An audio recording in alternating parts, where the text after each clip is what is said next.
అందరికీ praise the lord.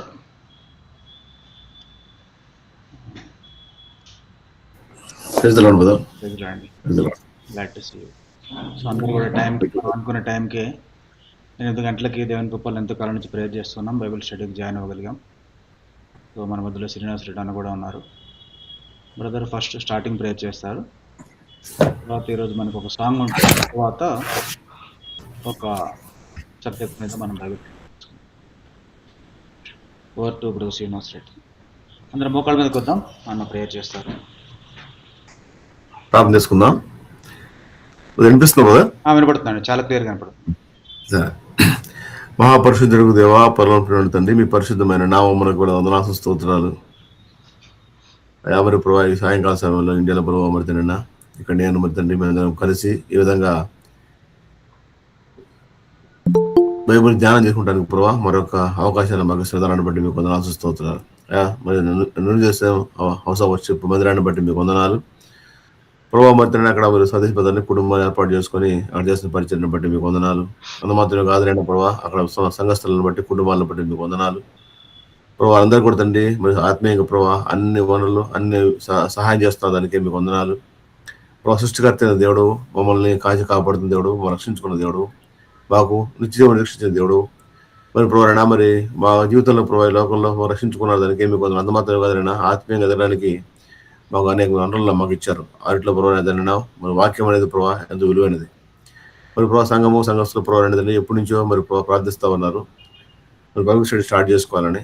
మరి ప్రభావ మీ చేత ప్రకారం మీ సమయం ప్రకారము మరి ఈరోజు స్టార్ట్ చేసుకోవడానికి అయితే ప్రభావ ఇస్తున్న అవకాశాన్ని బట్టి కూడా మీకు వందనాలు అయ్యా. మరి ప్రభావ ఇదేదో మరి ప్రభావ అనేదండి ఒక పరిచయం కలిగి ఉండాలని కాకుండా మరి ప్రభావ అందరం ఆసక్తిగా మరి ప్రభావ మరి తండ్రినా మరి రెండవ మరి యొక్క పరిచయంలో మరి వారం ప్రస్తుతానికి 2 weeks ఒకసారి మరి స్టార్ట్ చేస్తుంటే ప్రోరణ అందరూ కూడా కలిసి రాగలరు కూడా సహాయం చేస్తున్నాం అనుకుంటున్నాం.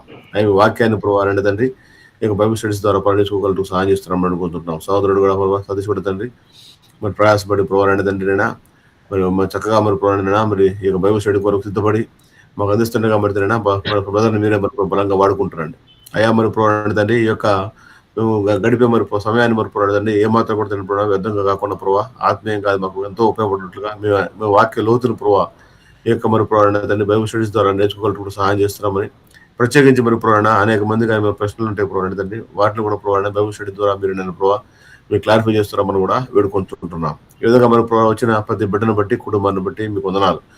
ఆన్లైన్లో ఉన్నప్పుడు ప్రభావ అనేక సార్లు పోరాడదని అనేక డిస్ట్రాక్షన్స్ మాకు ఉంటాయి. అలా లేకుండా మరి ప్రభావ మరి తండ్రినా ఎంతో ఆసక్తిగా మరి పోరాడుతున్న ప్రభావన మేము పాల్పంచగలరు. మరి ఈ యొక్క సమయాన్ని ప్రభావ మాకు ఆత్మీయంగా మేలు కొరకే మేము ఉపయోగించబడగలరు. అలాగే పరిశుద్ధాత్మ దేవుని సహాయంతో మరి ప్రభావ మీ ఎక్కడెక్కడి నుంచి వస్తున్నా కూడా తండ్రినా మీరు మరి ప్రభావ మధ్యలో ఉండి మరి ప్రభావ తండ్రి మీ యొక్క బైబిల్ స్టడీస్ ద్వారా మరి ముందు రోజుల్లో ప్రభావ మీ యొక్క కార్యాలు మీ యొక్క చిత్తాన్ని నెరవేర్చుకుంటున్నామని ప్రత్యేక జీవితం కూడా మరి ప్రభావ మరి ప్రారంభిస్తుండగా మరి తండ్రి ప్రభావ మీకు అప్పచెప్పుకుంటున్నాం తండ్రి. మీరు మాత్రం మరి ప్రభావ తండ్రి ఈ యొక్క బైబిల్ స్టడీ ప్రభావ సక్సెస్ చేస్తున్నామని మరి బైబిల్ స్టడీస్ ద్వారా మరి ప్రోరణ మీరు ఎంతగానో లోతుగా మరి వాక్యాలు ఎదగట్టు సహాయం చేసి వేడుకుంటున్నారు. మరిపరుస్తూ మిగతా మరి ప్రణయ మందిరం ద్వారా మరి మిగతా పరిచయం విధానం తెలుపుకుంటూ మరొకసారి మంచి సమయం తెచ్చేసి మరి అందరూ కూడా ప్రోరణ శ్రద్ధగా ఎవరికంటూ సహాయం చేస్తున్నాం. యేసుక్రీస్తునామములో వేడుకుంటున్నాం తండ్రి. ఆమేన్. దయచేసి అందరూ కూడా మీ కెమెరాస్ కానీ మీ యొక్క ఆడియో కానీ అన్ని కూడా మ్యూట్లో పెట్టుకోండి. మొదట ఇప్పుడు ఒక పాట కలిగి ఉంటాం, తర్వాత మనము దేవుని వాక్యాన్ని అట్లనే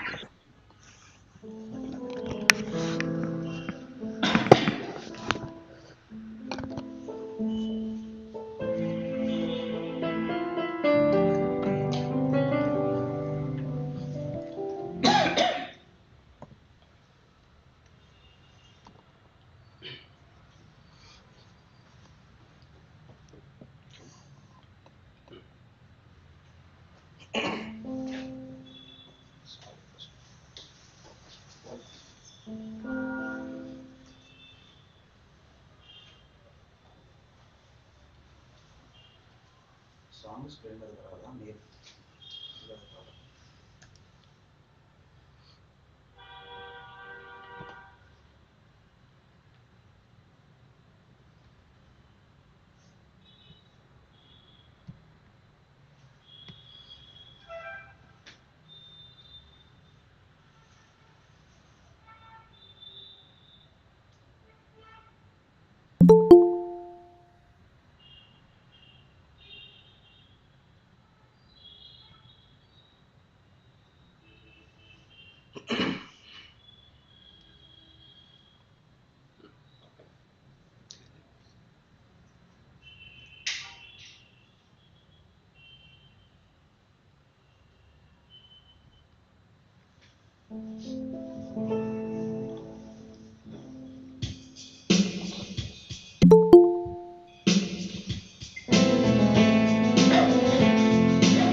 నిలుచున్నది దేవుని వాక్యము సత్యమయున్నది సర్వము చేయునది నిత్యము నిలుచున్నది ఆ వాక్యమే సుదైవము ఆదియందు ఉన్న దైవము ఆ వాక్యమే సుదైవము ఆదియందు ఉన్న దైవము అంతమే లేని దైవము నిత్యము నిలుచున్నది అంధకారమును తొలగించు జ్యోతి అది ప్రతి మనిషిని వెలిగించు మహిమా వెలుగు అది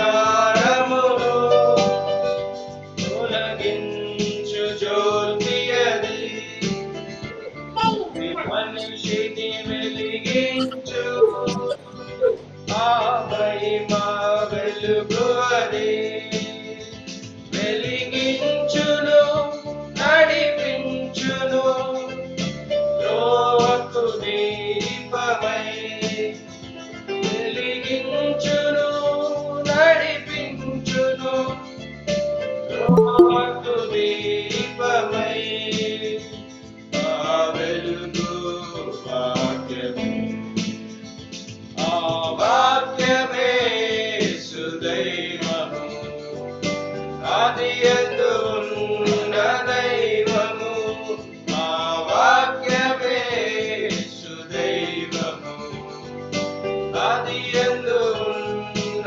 దైవము అంతమే లేని దైవము నిత్యము నిలుచున్నది అపవాదిరణ జీవేశే ఆత్మకట్టమది మండంచును వాడిగలదై వధించును వైరులను అపవాదిరణ జీవేశే ఆత్మకట్టమది వాడిగలదై మదించును వైరులను ఓడించును విడిపించును తోడై ఎల్లప్పుడు ఓడించును విడిపించును తోడై ఎల్లప్పుడు ఆ శక్తి గల వాక్యము ఆ వాక్యమే సుదైవము ఆదియందు ఉన్న దైవము ఆ వాక్యమే సుదైవము ఆదియందు ఉన్న దైవము అంతమే లేని దైవము నిత్యము నిలుచున్నది నిత్యుడగు దేవుడు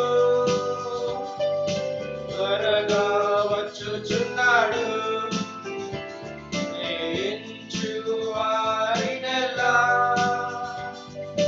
తనతో కొనిపోవును నిత్యుడగు దేవుడు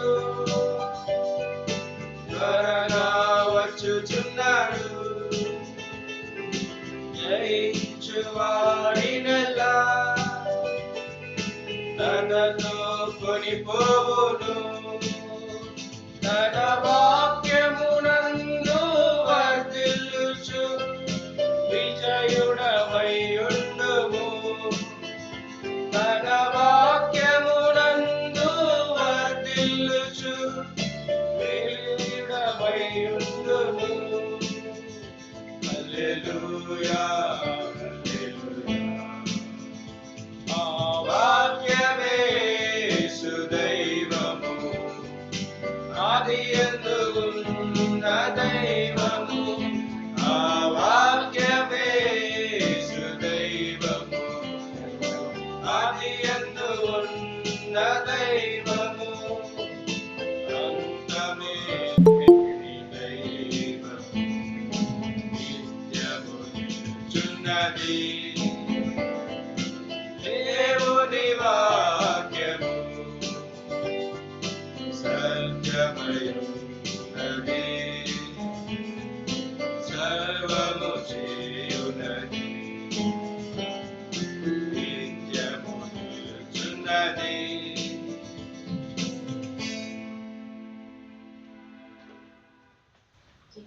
అందరినీ ఎలా వచ్చి చాలా వెయిట్ చేస్తాను.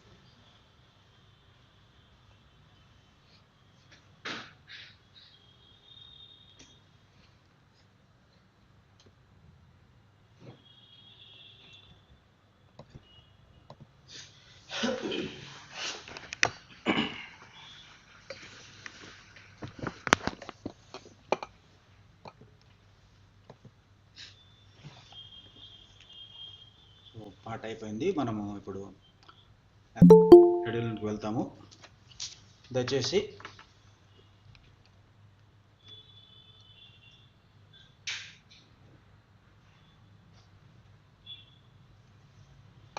మీ బైబిల్స్ ఆదికాండం జెనసిస్ చాప్టర్ 5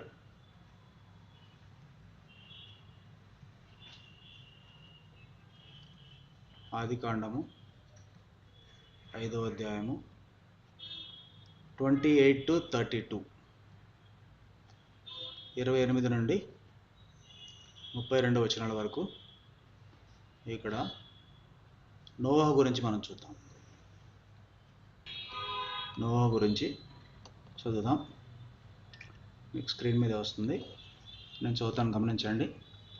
లెమెకు 182 ఏండ్లు బతికి ఒక కుమారుని కని భూమిని యెహోవా శపించినందువలన కలిగిన మన చేతుల కష్టం విషయంలోనూ మన పని విషయంలోనూ ఇతడు మనకు నెమ్మది కలుగజేయననుకొని అతనికి నోవహు అని పేరు పెట్టెను. లెమెకు నోవహును కనిన తర్వాత 590 ఏండ్లు బ్రతికి కుమారులను కుమార్తెలను కనిగను. లెమెకు దినములన్నీ 777 ఏండ్లు. అప్పుడు అతను మృతి పొందెను. నోవహు 500 ఏండ్లు గలవాడై షేమును హామును యాపెతును కనెను. చిన్న ప్రార్థన చేసుకుందాం. ఒకళ్ళ మీద ప్రేమల ప్రభావ నిష్ప్రయోజకుని దాసం ప్రభావ కావాల్సిన తలంపులు మాటలు దయచేయమని బైబిల్ స్టడీని దీవించమని యేసు ప్రణామం వేడుకున్నాం తండ్రి. ఇక్కడ మనం చూస్తున్నాం, ఈరోజు మనము నోవహును గురించి ధ్యానిస్తూ ఉన్నాం. మనము నోవహును చూడాలి అంటే మొదటిగా ఇది బైబిల్ స్టడీ కాబట్టి ఇక్కడ మనం చూస్తే నోవహు యొక్క ఫ్యామిలీ ట్రీ మనకు కనపడుతుంది. ఇక్కడ ఆదాముకి 3 పిల్లలు ఉన్నారు, కయ్యను, ఏబెలు, షేత్. ఈ యొక్క కయ్యను సంతానం అందరూ కూడా దే ఆర్ వరల్డ్లీ పీపుల్. అందరూ కూడా లోక సంబంధులుగా ఉంటూ వచ్చారు. ఏబెలు చనిపోయాడు, ఆ విషయం మనకు తెలుసు. తర్వాత ఈ యొక్క నోవహును చూడండి, ఇక్కడ ఆదాము నుంచి 10వ వ్యక్తిగా ఉన్నాడంటే ఈ షేతు వంశంలో నుంచి నోవహు, షేతు, ఈనోషు, ఈ విధంగా మనం చూస్తే ఈనోక్, హనోకు, తర్వాత నోవహుని మనము చూస్తున్నాం. ఎందుకు ఇది గాడ్లీ లైన్? షేతు ద్వారా వచ్చిన వాళ్ళు దైవజనులు, దైవభక్తులు ఎందుకు అంటే దాన్ని మనం చూడాలంటే ఆదికాండము 4:26 4:26లో రాయబడింది. మరియు షేతునకు కూడా కుమారుడు పుట్టెను, అతనికి ఏనోషుని పేరు పెట్టెను. అప్పుడు యెహోవా నామమున ప్రార్థన చేయుట ఆరంభమైనది. కాబట్టి మనం ఇక్కడ చూస్తూ ఉన్నాము, మరి షేతు, ఏనోషు ఆ సమయంలో వాళ్ళు ఏం చేస్తూ వచ్చారంట, ఏనోషు తర్వాత వాళ్ళు ప్రార్థన చేయడము ప్రారంభించినట్లుగా మనము చూస్తూ ఉన్నాం. కాబట్టి ఇది ఈ యొక్క ఆదాము, షేతు వీరి నుంచి వచ్చినటువంటి నోవహు, ఇంతకు ముందున్నటువంటి హనోకు అతను దేవునితో కూడా నడిచెను, దేవుడు అతను కొనిపోయాను కనుక అతను లేకపోయానని చూస్తున్నాం. వీరందరూ కూడా మరి జనరేషన్స్ ఆఫ్ ఫెయిత్ఫుల్నెస్. మనం తిమోతి కూడా చూస్తాం, అతను అవ్వ నుంచి, తల్లి నుంచి అతను మరి దేవుని రక్షణ గురించినటువంటి లేఖనాలు అతను ఎరిగిన వాడిగా మనం చూస్తున్నాం. అట్లనే షేతు దైవభక్తి గలవాడు కాబట్టి అతని నుంచి ఇట్లా 10 జనరేషన్స్ నోవహు వరకు కూడా మనము వచ్చినట్టుగా చూస్తూ ఉన్నాం. ఆ తర్వాత మనము వీళ్ళ యొక్క మరి ఇదే ఫ్యామిలీ లైన్లో నుంచి ఈ షేతు యొక్క ఫ్యామిలీ లైన్లో నోవహు వచ్చాడు. నోవహు ఉన్నటువంటి ఈ యొక్క షేమ్, అతని 3 పిల్లలు షేము, హాము, జాఫెత్. ఈ షేములో నుంచి తేరా వచ్చాడు. మనకి ఇక్కడ నుంచి తెలుసు, తేరా కుమారుడు అబ్రహాము, అబ్రహాం ద్వారా ఇస్సాకు, యాకోబు, యాకోబు ద్వారా 12 గోత్రాలు, ఆ 12 గోత్రాల్లో యూదా గోత్రం ఉంది. వారిలో నుంచి మన ప్రభు అయినటువంటి యేసుక్రీస్తు లోకరక్షకుడు ఈ లోకానికి వచ్చినట్టుగా మనము చూస్తున్నాం. ఇది చూసినట్లయితే ఆదాము నుంచి నోహు, ఆ తర్వాత అబ్రహాము, తర్వాత 12 గోత్రాల వరకు కూడా ఫ్యామిలీ ట్రీని ఇక్కడ మనము చూస్తూ ఉన్నాం. ఆ తర్వాత వీళ్ళ యొక్క టైం లైన్ చూసామనుకోండి. టైం లైన్ చూస్తే సాధారణంగా ఏమంటారంటే బైబిల్ పండితులు, ఆదాము నుంచి నేటి వరకు చూస్తే సుమారుగా ఈ భూమి పుట్టి 6000 ఇయర్స్ అంటారు. 6000 ఇయర్స్. ఇక్కడ చూస్తే ఆదాము 930 ఇయర్స్ బతికాడు. ఆ తర్వాత బిఫోర్ క్రైస్ట్ ఈ యొక్క మరి ఆ తర్వాత 130 ఇయర్స్కి కదా ఇయర్ బోర్న్. ఆదాము తర్వాత 130 ఇయర్స్కి షేతు పుట్టాడు. అట్లా చూస్తే హనోకు వచ్చేసి 622 సంవత్సరాలు ఆదాము తర్వాత. ఆ తర్వాత నోహు వచ్చి 1056 సంవత్సరాలకు పుట్టినట్టుగా మనము వీరందరినీ కూడా చూస్తూ ఉన్నాం. కాబట్టి ఇటువంటి పరిస్థితుల్లో మరి ఈయన పుట్టాడు. ఇదంతా కూడా బాగుంది. అసలు మనం ఫస్ట్ ఆఫ్ ఆల్ మీకు ఒక మాట చెప్పాలి. ఈ బైబిల్ స్టడీ ఎందుకనే విషయం మీకు చెప్పాలి. మనం ఇప్పుడు బైబిల్ స్టడీ కలిగి ఉన్నాం. ఇప్పుడు నోవహును గురించి మనము ధ్యానించబోతూ ఉన్నాం. సో ఇక్కడ అసలు మనం బైబిల్ స్టడీ ఎందుకు, మనకి సండే వర్షిప్ సర్వీస్ ఉంది, ప్రేయర్ మీటింగ్స్ ఉన్నాయి, రకరకాల మీటింగ్స్ ఉన్నాయి, యూత్ మీటింగ్, సిస్టర్స్ మీటింగ్, రకరకాల మీటింగ్స్ ఉన్నాయి కదా. కాబట్టి ఒక నిమిషం మీకు స్క్రీన్ మీద చూపిస్తాము. ఇక్కడ మనం చూస్తే అసలు మనం బైబిల్ స్టడీస్ ఎందుకు కలిగి ఉంటామని మనం చూస్తే కనుక మీకు ఒక బేసిక్ ఐడియా ఇస్తాను చూడండి. ఇక్కడ మొదటిగా మనం ఏం వాక్యం పెట్టామంటే ఇక్కడ Ezra 7:10, for Ezra had prepared his heart to seek the Lord, law of the Lord, to do it and to teach statutes and ordinances in Israel. తెలుగులో ఎజ్రా యెహోవా ధర్మశాస్త్రం పరిశోధించి దాని ప్రకారం నడుచుకొనుటకును, దాని కట్టడలను విధులను ఇశ్రాయేలుకు నేర్పించుటకును అతను మరి దృఢ నిశ్చయం చేసుకున్నాడు. Prepared his heart to seek, ఇంకొక లాంగ్వేజ్ వర్షన్లో ఏముంటుందంటే టు స్టడీ. కాబట్టి మనం కూడా ఏం చేయాలి అంటే దేవుని వాక్యాన్ని చదవాలి.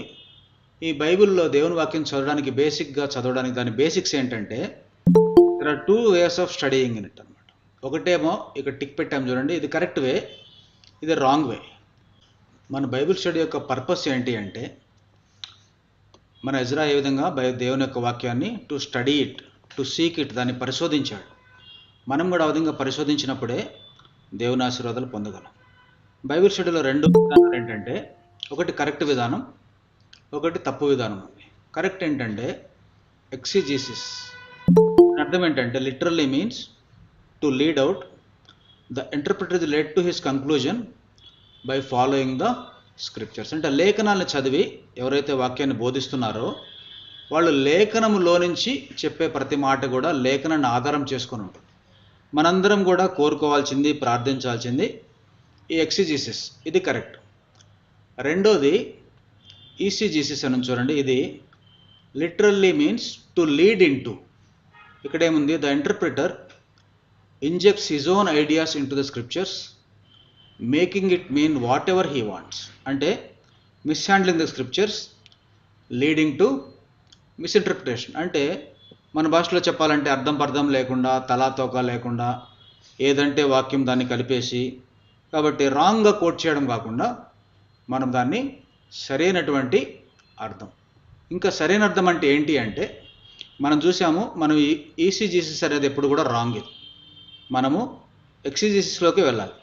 సో ఈ యొక్క ఎక్సిజీసిస్ని ఇంకొంచెం డీప్గా చూస్తే మనము ఎక్సిజీసిస్లో 2 విధానాలు ఉన్నాయి. ఒకటి వచ్చేసి ఎక్స్పోజిషన్, ఇంకోటి వచ్చేసి ఎక్స్పౌండింగ్. ఇవి 2 కూడా చాలా మంచి విషయాలు. మనం ఎప్పుడు కూడా మన సంఘాల్లో వీటినే ఫాలో అవ్వాలి. ఎక్స్పోజిషన్ అంటే ఏంటంటే teaching verse by verse whole book. అంటే కొంతమంది ప్రతిరోజు బైబిల్ స్టడీ చేసేవాళ్ళు ఉంటారు, ఆన్లైన్లో కానీ సంఘాల్లో కానీ. ప్రతిరోజు ఒక వాక్యం తీసుకోవడం, లేదా కొన్ని వాక్యాలు తీసుకోవడం, ఆ విధంగా ఒక బుక్ తీసుకోవడం, ఒక ఎస్తెర్ గ్రంథం తీసుకోవడం, లేదంటే ఒక గలతీ పత్రిక తీసుకోవడం, అట్లా తీసుకోవడం. ఆ తర్వాత ఇక్కడ ఏముంటుందంటే ఎక్స్పోజిషన్లో scripture dictates the content to bring out the original authors intended meaning. ఇక్కడ ఏముంటుందంటే ఎక్స్పోజిషన్లో, ఇది ఇక్కడ రాశాను చూడండి, ఫిట్స్ చర్చ్ బైబిల్ స్టడీ అనమాట. ఇక్కడ ఎల్లో మార్క్తో దీన్ని కలర్ ఫిల్ చేశాను. ఇప్పుడు మనం చేసేది ఇదే. ఇప్పుడు మనము ఆదికాండం చదువుతున్నాము. పరిశుద్ధ గ్రంథం అంతా కూడా పరిశుద్ధాత్మ దేవుడు రాయించినప్పటికీ కూడా ఆ సమయంలో మోషేను వాడుకున్నాడు. ఇక్కడ మోషే ఏ ఉద్దేశంతో నోవాహు గురించి రాశాడు, దాన్ని మాత్రమే ఎక్స్పోజిటరీ ప్రీచింగ్లో మనము చూస్తాం. అందుకే ఇక్కడ చూడండి, comprehensive explanation of the scriptures, that is history, grammar, context. అంటే ఏ చరిత్రలో రాశాడు, దానికి మరి హిబ్రూలో దాని యాక్చువల్ మీనింగ్ ఏంటి, గ్రీక్లో దాని యాక్చువల్ మీనింగ్ ఏంటి, ఏ సందర్భంలో రాశారు. అందుకే ఇప్పుడు మనం నోవాహు ధ్యానిస్తున్నామంటే బైబిల్ స్టడీ అంటే చూడండి, ఇందులో ఈ బైబిల్ స్టడీలో నా వ్యక్తిగత అనుభవాల గురించి చెప్పడం కానీ, లేదా ఇంకొకరి వ్యక్తిగత అనుభవాలు చెప్పడం కానీ, అలాంటివి ఏమీ కూడా ఉండవు. ఉన్నా కూడా అవి చాలా తక్కువ ఉంటాయి. మేజర్గా ఏముంటుందంటే ఈ యొక్క పరిశుద్ధ గ్రంథంలో నుంచే మరి మోషే కావచ్చు, లేదంటే క్రొత్త నిబంధనలో పేతురు కావచ్చు, యేసుప్రభు కావచ్చు, నోవాహు గురించి ఏమేం చెప్పారు అన్నదాని మీదనే మన యొక్క స్టడీ అంతా కూడా ఉంటుందన్నమాట. కాబట్టి మనం ఇప్పుడు చేస్తుంది ఏంటి అంటే దీన్ని ఎక్స్పోజిషన్ అంటారు. అంటే ఇక్కడ రాసాం చూడండి, ఒరిజినల్ ఆథర్స్ ఇంటెండెడ్ మీనింగ్. దానికి చరిత్ర ఏంటి, గ్రామర్ ఏంటి, కాంటెక్స్ట్, సందర్భం ఏంటి చూస్తాం. ఎక్స్పౌండింగ్ అంటే ఏమవుతుందంటే, ఇది మన సండే వచ్చేటటువంటి మరి చెప్పేది కానీ, ప్రేయర్ మీటింగ్స్లో కానీ, రకరకాల మీటింగ్స్లో ఏం చేస్తామంటే మనము ప్రాక్టికల్ అప్లికేషన్. అంటే అది టీచింగ్ కాదు, ప్రీచింగ్. మన జీవితానికి ఎట్లా అప్లై చేసుకోవాలి టు కంటెంపరీ బిలీవర్స్. అంటే ఏ తరంలో, మనం ఈ తరంలో ఉన్నాం, మన ముందు తరం వాళ్ళకి ఆ సమయానికి ఎట్లా దాన్ని అర్థం చేసుకోవాలి, దాన్ని క్లారిఫై చేయడము, దాని అర్థం చెప్పడము. బ్రేకింగ్ డౌన్ ఏ ప్యాసేజ్ అంటే ఏదైనా అర్థం కాని విషయాన్ని అప్పట్లో వాళ్ళు ఎలా అర్థం చేసుకున్నారు, ఇప్పుడు మనం ఎలా అర్థం చేసుకోవాలి అనేది ఎక్స్పౌండింగ్. సో దీన్ని మనము సండే మనము చూస్తాం. దీంట్లో 2 ఉన్నాయి మళ్ళీ ఎక్స్పౌండింగ్లో. ఒకటి టాపికల్ ప్రీచింగ్, ఒకటి టెక్స్చువల్ ప్రీచింగ్. టాపికల్ ప్రీచింగ్ వచ్చేసి, ఉదాహరణకి ఒక వ్యక్తి ఈ లేజినెస్ అనే దాని మీద చెప్దాం అనుకున్నాడు, సోమరితనం మీద చెప్దాం అనుకున్నాడు అనుకోండి. ఒక ప్రేయర్ మీటింగ్లో మనం సోమరులుగా ఉండకూడదని చెప్దాం అనుకున్నాడు. అప్పుడు అతను ఏం చేస్తారంటే సామెతల గ్రంథంలో నుంచి ఎక్కడెక్కడ సోమరుల గురించి రాయబడింది, క్రొత్త నిబంధనలో ఎక్కడ రాయబడింది, అట్లా ఒక టాపిక్ తీసుకొని బైబిల్లో ఎక్కడెక్కడ దానికి సంబంధించిన ఉన్నాయో చూసుకొని, మరి none of the passage studies in depth, ఎక్కువ లోతుగా పోకపోయినా కూడా అన్నిటినీ కూడా ఆ లేజినెస్, సోమరితనానికి సంబంధించిన వర్సెస్ అన్నీ కూడా వీళ్ళనంత ఎక్కువగా వాళ్ళు టచ్ చేస్తూ ఉంటారు. ఉదాహరణకు చూడండి, మనం కొన్నిసార్లు ఆదివారము వర్షిప్ మెసేజ్లో కొంతమంది కృప, గ్రేస్ మీద ఒక 5 పాయింట్స్ చెప్తారు. ఇంకొంతమంది ప్రేమ తీసుకుంటారు, ప్రేమ గురించినటువంటి కొన్ని ప్యాసేజ్లు ఓల్డ్ టెస్టిమెంట్లో, న్యూ టెస్టిమెంట్లో తీసుకొని టాపిక్గా చెప్తారు అన్నమాట. ఇది ఎక్స్పౌండింగ్, వివరించడం. ఆ తర్వాత ఇందులోనే ఇంకొకటి ఏంటంటే టెక్స్చువల్ ప్రీచింగ్. ఉదాహరణకి ఏం చేస్తారంటే యెషయా గ్రంథము 66వ అధ్యాయం మీరు తీసుకున్నారంటే 7 నుంచి 13 వరకు, అప్పుడు ఏముంటుందంటే అక్కడ మీరు యెరూషలేములోనే ఆదరించబడతారు, ఒకరిని తల్లి ఆదరించినట్లే మిమ్మల్ని ఆదరించేదను. అంటే ఒక స్క్రిప్చర్ తీసుకొని, ఒక టెక్స్ట్ తీసుకొని, యాక్చువల్గా మదర్హుడ్ అంటే అక్కడ తల్లిలాగా దేవుడు ఎట్లా ప్రేమిస్తాడని మొదలుపెట్టి దాని యాక్చువల్ మీనింగ్ ఏంటంటే, దాని ట్రూ థీమ్ వచ్చేసి ఇజ్రాయెల్ని దేవుడు ఏ విధంగా తల్లిలాగా ప్రేమిస్తున్నాడు, వాళ్ళని ఏ విధంగా మిలీనియల్ కింగ్డమ్, క్రీస్తు యొక్క 1000 ఏళ్ల పరిపాలనకి యూదుల్ని సమకూరుస్తాడు అనేటటువంటి యాక్చువల్ మీనింగ్లోకి వెళ్తాము. కాబట్టి దాన్ని అర్థం చేసుకోవడం కోసము తల్లి ప్రేమ గురించి ఇక్కడ వాడినట్టుగా చూస్తున్నాం. అంటే ఇది టెక్స్చువల్ ప్రీచింగ్ అనమాట. చివరిగా చూస్తే finally exposition AIIMS to renew minds by explaining the word of God. కాబట్టి ఈరోజు మనం చేసేది ఎక్స్పోజిషన్, బైబిల్ స్టడీ. అంటే నోవా అంటే నోవానే చూస్తాం. నా జీవితంలో నాకేం అనుభవాలు ఉన్నాయి, ఇంకొకరికి ఏం అనుభవాలు ఉన్నాయి, ఆ విషయాలు ఎక్కువ రావు. అంతా కూడా ఆది కాండంలో కానీ, పాత నిబంధనలో కానీ, న్యూ టెస్ట్మెంట్లో కానీ ఎక్కడెక్కడ నోవా గురించి ఉందో వాటిలో కొన్ని ఇంపార్టెంట్ కీ పాయింట్స్ మనం చూస్తాం. ఎక్స్పౌండింగ్ అంటే మనం చూసాం కదా, మరి దాన్ని సండే ఫైనల్ మెసేజ్లో కానీ, టేబుల్ మెసేజ్లో కానీ, వర్షిప్ మెసేజ్లో కానీ, ప్రేయర్ మీటింగ్స్లో కానీ ఏదైనా ఒక లేఖన భాగాన్ని తీసుకొని దాన్ని ప్రాక్టికల్గా ఎట్లా అప్లై చేసుకోవాలి అనేది మనము చూస్తాం. ఇవన్నీ ఎందుకు చెప్తానంటే బైబిల్ స్టడీ అసలు మనకి ఎందుకు అనేది మీరు అర్థం చేసుకోవడానికి. ఇంకోటి, మీకు ఇప్పుడు వెంటనే మొత్తం అర్థం కాకపోయినా టెన్షన్ పడాల్సిన పనిలే, ఇది యూట్యూబ్లో కూడా అవైలబుల్ అవుతుంది కాబట్టి మీరు తర్వాత మళ్ళీ మీరు దీన్ని జాగ్రత్తగా కేర్ఫుల్గా ఫాలో అవ్వచ్చు. So exposition is the product, expounding is the process. కాబట్టి ఇప్పుడు మోషే ఏదైతే రాశాడో అది ప్రోడక్ట్, దాన్ని ఎక్స్పౌండింగ్ అంటే మన ప్రాక్టికల్ లైఫ్కి అప్లై చేసుకోవడం అనేది process. One does the exposition of the scriptures to produce the expound. ఇప్పుడు నోవాన్ గురించి మనము ఎక్స్పోజిషన్ చేస్తున్నాము అంటే ఒరిజినల్ ఆథర్ యొక్క మీనింగ్ ఏంటి అని చూస్తూ ఉన్నాము. తద్వారా నోవహు జీవితాన్ని నుంచి ఎక్స్పోజిషన్ నుంచి ఎక్స్పౌండింగ్ అంటే మన జీవితంకి మనం ఏం పాఠాలు నేర్చుకోగలుగుతాము అనేటటువంటి కంక్లూజన్కి వస్తాం. అందుకే మనకి this is basics of the Bible study. ఆ తర్వాత మరలా మనము మన యొక్క ప్యాసేజ్కి వెళ్దాం. ఇక్కడ చూస్తే మనము నోవహు జీవితంలో మరి అతను ఎందుకు పుట్టాడు, అతను పుట్టినప్పుడు ఏమన్నారంట 5:29లో భూమిని యెహోవా శపించినందువలన కలిగిన మన చేతుల కష్టం విషయంలోనూ మన పని విషయంలోనూ ఇతడు మనకి నెమ్మది కలుగజేయను అనుకొని. అంటే నోవా అంటే మీనింగ్ ఏంటంటే రెస్ట్ ఆర్ రిలీఫ్. నోవా ఏం చేస్తాడంట, వాళ్ళకి విశ్రాంతి ఇచ్చేవాడు అనేటటువంటి పేరు వాళ్ళ తల్లిదండ్రులు పెట్టారు. ఆ తర్వాత మనం చాప్టర్ 6లోకి వస్తే, జెనసిస్ చాప్టర్ 6, ఇక్కడ నరులు భూమి మీద విస్తరించిన ఆరంభించినప్పుడు ఏమైందంట, మరి దేవుని కుమారులు నరుల కుమార్తెలు చక్కని వారిని చూసి వారిలో తమకు నచ్చిన స్త్రీలను వివాహం చేసుకుని. దీని విషయంలో రకరకాల ఇంటర్ప్రిటేషన్స్ ఉన్నాయి. దేవుని కుమారులు అంటే ఎవరు అంటే, మనం యోబు గ్రంథంలో చూస్తే దేవుని కుమారులు అంటే దేవదూతలు. కొంతమంది ఏం చెప్తారంటే ఇంటర్ప్రిటేషను, దేవదూతలు నరుల కుమార్తెను చేసుకున్నారు. ఇంకొంతమంది ఏం చెప్తారంటే, మనం ఇంతకుముందు చూసాం కదా, దేవుని కుమారులు అంటే షేతు దైవభక్తులు అనేటువంటి వంశం వాళ్ళు, నరుల కుమార్తెలు అంటే కయ్యను శరీరానుసారుడు, వాళ్ళకు సంబంధించిన వాళ్ళని చేసుకుంటూ వచ్చారు. అది దేవుని దృష్టిలో పాపంగా ఉంది. అప్పుడు 3వ వచనం స్త్రీలో ఏమని చూడండి, అప్పుడు యెహోవా నా ఆత్మ నరులతో ఎల్లప్పుడూ వాదించదు, వారు తమ అక్రమ విషయంలో నరమాత్రులై ఉన్నారు, అయినను వారి దినములు 120 ఏండ్లగును. కాబట్టి ఇక్కడి నుంచి మరి దేవుడు ఇప్పుడు వారికి తీర్పు తీర్చబోతూ ఉన్నాడు. మనం కూడా చూస్తున్నాం ఈ లోకంలో దేవుడు మరి ఎంతో రకరకాల తరాల్లో అన్ని తరాల్లో కూడా కొంతమంది నీతిమంతులు ఉన్నారు, దేవుని యందు భయభక్తులు కలిగి జీవించేవాళ్ళు, అనేక మంది పాపంలో జీవించేవారు కూడా ఉన్నారు. ఇక్కడ 3వ వచనంలో ప్రభు అంటున్నాడు, అప్పుడు యెహోవా నా ఆత్మ నరులతో ఎల్లప్పుడూ వాదించదు. కాబట్టి దేవుడు వీళ్ళకి మరి తీర్పు తీర్చాలని డిసైడ్ అయినట్టుగా మనము చూస్తున్నాం. వర్స్ 5 చూడండి, ఇక్కడ పక్కన ఇంగ్లీష్లో కూడా ఉంది. నరుల చెడుతనం భూమి మీద గొప్పదనియు వారి హృదయం యొక్క తలంపుల్లోని ఊహ అంతయు ఎల్లప్పుడూ కేవలం చెడ్డదని యెహోవా చూచి, మరి దేవుడు ఈ విధంగా నరులు ఉన్నారు కాబట్టి వారిని తుడిచి వేస్తాను అన్నట్టుగా మనము చూస్తూ ఉన్నాం. అయితే 8వ వచనంలో, అయితే నోవహు యెహోవా దృష్టికి కృప పొందినవాడు ఆయన. మనకి ఇక్కడ ఉన్నటువంటి ఈ లోకంలో ఉండే పరిస్థితుల్లో కూడా చూస్తే, లోకంలో చివరి దినాల్లో ప్రభువు రాకడం ముందు అపాయకరమైన కాలాలు, పాపం విస్తరిస్తున్నప్పటికీ కూడా మనం కొద్దిమంది ఉన్నప్పటికీ కూడా యాజ్ ఎ చర్చ్ యేసు యొక్క రక్తంలో కడగబడిన వారంగా మనందరం దేవుని యొక్క కృపను పొంది ఉన్నాం. ఆ తర్వాత ఇంకొంచెం ముందుకెళ్తే నోవహుకి 3 కుమారులు ఉన్నట్టుగా మనము 10వ వచనంలో షేము, హాము, యాఫెత్ అనే 3 దేవుడు, మరి ఇతని 3 కుమారులను దేవుడు అతనికి ఇచ్చినట్టుగా చూస్తూ ఉన్నాం. అయితే 14వ వచనంలో దేవుడు అంటూ ఉన్నాడు, వర్స్ 14లో, చితిసారకపు మ్రాణుతో నీ కొరకు ఓడను చేసుకొనుము. ఎట్లా చేయాలో కూడా చెప్తున్నాడు దేవుడు. మరలా వర్స్ 16లోకి వెళ్ళేసరికి, వర్స్ 16లో అందులో ఏముండాలంట, అది 3 అంతస్తులు ఉండాలి అని మనం చూస్తున్నాం కదా, 3 అంతస్తులు. ఇప్పుడు మీకు కొన్ని మరి ఈ నోవహు ఓడను గురించినటువంటి కొన్ని పిక్చర్స్, వీడియోస్ మీకు చూపిస్తాను చూడండి. ఇది అమెరికాలో కెంటకీ అనేటటువంటి రాష్ట్రంలో అక్కడ ఉన్నటువంటి క్రిస్టియన్స్ సేమ్ ఏదైతే మెజర్మెంట్స్తో నోవహు చేశాడో అలాగే చేసి దానికి మోడల్ తీసుకొని వచ్చారు. మన అండర్స్టాండింగ్ కోసం ఈ కొద్దిగా చూద్దాం మనం.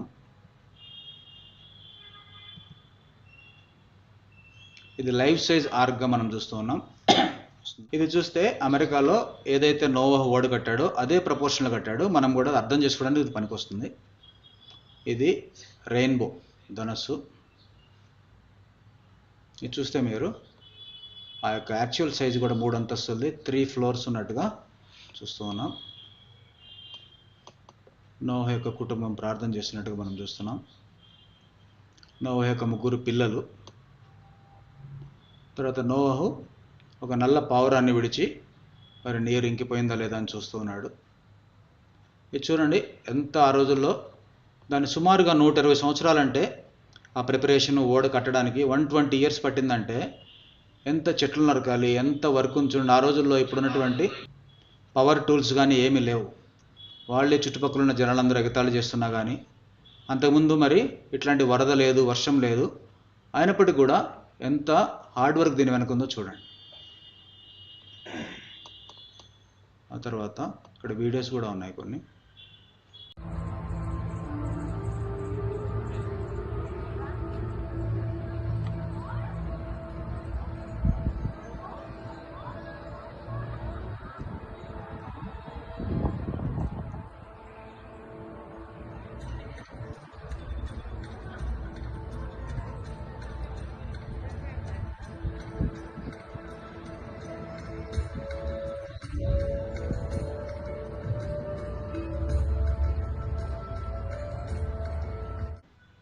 మళ్ళీ ఒకసారి చూడండి.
Wait, one more time.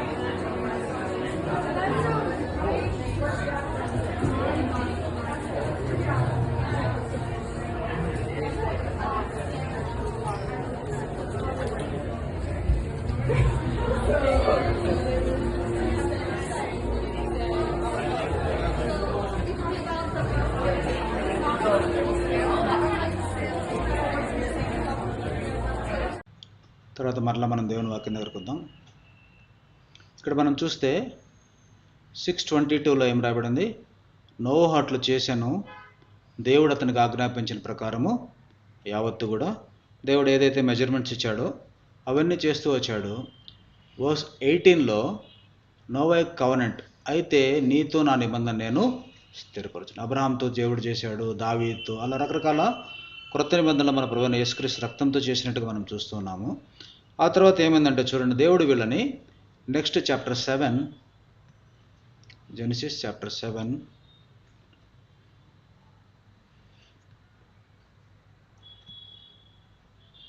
ఇక్కడ కొన్ని పవిత్రమైన జంతువులు కొన్ని మరి తీసుకోమంటూ ఉన్నాడు. వర్స్ 2లో చూడండి, పవిత్రమైన జంతువుల్లో 7 తీసుకోమంటూ ఉన్నాడు. మనకు చూస్తే లేవీ కాండంలో water clean and unclean animals అనేవి మనం చూస్తూ ఉన్నాం. క్లీన్ యానిమల్స్ అంటే గోట్స్, షీప్, క్యాటిల్ అట్లాంటివి చూస్తున్నాం. క్లీన్ బర్డ్స్ అంటే పిజియన్స్, పావురాళ్ళు, చికెన్, కోల్డ్ లాంటివి చూస్తున్నాం. అన్క్లీన్ యానిమల్స్ అంటే పిగ్స్, క్యామెల్స్, పందులు, ఆ తర్వాత ఒంటెలు. అన్క్లీన్ బర్డ్స్ వచ్చేసి దోజు ప్రే అంటే ప్రే ఆన్ అదర్స్ అంటే ఈ కాకులు లాంటి, గద్దలు లాంటివి ఇతర పక్షుల్ని తింటూ ఉంటాయి. బట్ అట్లాంటివి ఇక్కడ దేవుడు ఏం చెప్పాడంటే, ఇక్కడ వర్స్ 2లో చూడండి, పవిత్ర జంతువుల్లో ప్రతి జాతి పోతులు 7, పెంటులు 7, పవిత్రములు కాని జంతువుల్లో ప్రతి జాతి పోతును, పెంటి 2. పవిత్రం కానివేమో జస్ట్ ఒక పేరే, బట్ క్లీన్ యానిమల్స్ మాత్రం 7 పేర్స్ అన్నట్టుగా మనము. ఎందుకు అంటే clean animals they are required for sacrifices and also for food consumption. కాబట్టి ఆ విధంగా అతను తీసుకున్నట్టుగా మనం అవి బలులు అర్పించడానికి కానీ మరి ఆహారానికి కానీ పవిత్రమనేవి కావాలి కాబట్టి 7 పేర్స్ చూస్తూ ఉన్నాము. అన్క్లీన్ యానిమల్స్ వచ్చేసి ఒక్కొక్క పేరే మనం ఇక్కడ చూస్తూ ఉన్నాం. ఆ తర్వాత ఇక్కడ మరి వర్స్ 4లో చూస్తే దేవుడు అంటూ ఉన్నాడు, ఎందుకనగా ఇంకను 7 దినములకు నేను 40 పగుళ్లను 40 రాత్రులను భూమి మీద వర్షం కురిపించి నేను చేసిన సమస్త జీవరాశులను భూమి మీద ఉండకుండా తుడిచివేదన నోవాహుతో చెప్పాను. కాబట్టి దేవుడు God wanted to wipe out all these things అన్నట్టుగా మనము చూస్తూ ఉన్నాం. దాని గురించే వర్స్ 11లోకి మనం వచ్చామంటే వర్స్ 11 జెనసిస్ చాప్టర్ 7 వర్స్ 11లో చూస్తే, అప్పుడు నోవహు వయస్సు యొక్క 600 సంవత్సరము 2వ నెల 17వ దినమున మహాగాధ జలముల ఊటలని వాదన విడబడను, ఆకాశపు తూములు విప్పబడను. మనం ఇక్కడ చూస్తూ ఉన్నాము, కింద నుంచి ఎర్త్లో నుంచి కూడా వాటర్ గష్డ్ అవుట్, కింద భూమి మీద నుంచి వస్తూ ఉంది, పైన ఆకాశం నుంచి కూడా పెద్ద అయినటువంటి మరి వర్షం వచ్చినట్టుగా చూస్తూ ఉన్నాం. ఇక్కడ మనము ముందున్నటువంటి చాప్టర్ 6:15లో చూస్తే ఒకసారి ఇక్కడ ఒక వర్స్ చూడాలి, దాని మెజర్మెంట్స్ కూడా మనకి ఇచ్చారు. చాప్టర్ 6 వర్స్ 15 ఇక్కడ చూస్తే, నీవు దాన్ని చేయవలసిన విధం ఇది, ఆ ఓడ 300 మూరల పొడుగును, 50 మూరల వెడల్పును, 30 మూరల ఎత్తును గలదై ఉండాలి. అంటే మన మెజర్మెంట్స్లో చూస్తే దాని లెంగ్త్ వచ్చేసి 450 ఫీట్, 450 అడుగుల పొడవు. దాని విడ్త్ వచ్చేసి వెడల్పు వచ్చేసి 75 ఫీట్, 75 అడుగుల వెడల్పు. హైట్ వచ్చేసి 45 ఫీట్, ఆ ఓడ 45 అడుగుల ఎత్తు ఉన్నట్టుగా మనము చూస్తూ ఉన్నాం. ఎప్పుడైతే చాప్టర్ 7లో మనం ఇక్కడ వర్స్ 11లో చూసామో, ఇక్కడ ఏమైంది, దేవుడు కింద భూమి మీద నుంచి మరి నీరు వచ్చేట్టుగా మహాగాధ జలములు అంటే కింద నుంచి కూడా భూమి మీద నుంచి వాటర్ వచ్చింది, పైనుంచి కూడా వచ్చింది.